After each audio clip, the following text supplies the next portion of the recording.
આણંદ જિલ્લામાં ગંભીરા બ્રિજ દુર્ઘટનાના ચોથા દિવસે પણ બચાવ અને શોધખોળ કામગીરી પૂરજોશમાં ચાલી રહી છે। અત્યાર સુધીમાં આ દુર્ઘટનામાં કુલ 20 વ્યક્તિઓના મૃત્યુ થયા હોવાનું સામે આવ્યું છે, જ્યારે નરસિંહપુરા ગામનો 22 વર્ષીય વિક્રમ નામનો યુવાન હજુ લાપતા હોવાથી તેની શોધખોળ ચાલુ છે। વિક્રમ ખાનગી કંપનીમાં નોકરી કરતો હોવાનું જાણવા મળ્યું છે, ત્યારે પુલનો જે ભાગ તૂટીને નદીમાં પડ્યો છે તેને તોડવાનું શરૂ કરવામાં આવ્યું છે, ત્યારે આ માટે 20 હોર્સ પાવરનું ડાયમંડ વાયર કટિંગ મશીન મંગાવવામાં આવ્યું છે। આ મશીનને નાવડીમાં નાખી પુલ નીચે લઈ જવામાં આવ્યું હતું અને તેને પાવર આપવા માટે જનરેટર લાવવામાં આવ્યું છે। જિલ્લા વહીવટીતંત્ર દ્વારા એ સુનિશ્ચિત કરવા પ્રયાસ કરવામાં આવી રહ્યા છે કે મિસિંગ વ્યક્તિ વિક્રમ સહિત અન્ય કોઈ હતભાગી આ સ્લેબ નીચે દબાયેલું નથી।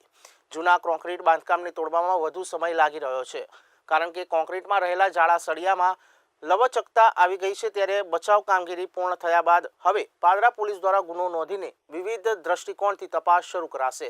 પોલીસ એ પણ તપાસ કરી રહી છે કે કોઈ અકસ્માત થયો અને ટ્રક અંદર પડી અને પડતા વેળા સ્લેબ કે આર્ટિક્યુલેશનની નુકસાન કરતી ગઈ કે કેમ, લોડેડ ટ્રક અને અન્ય વાહનો એક સ્થળે એકત્ર થવા સહિતની બાબતો પણ તપાસ હેઠળ છે।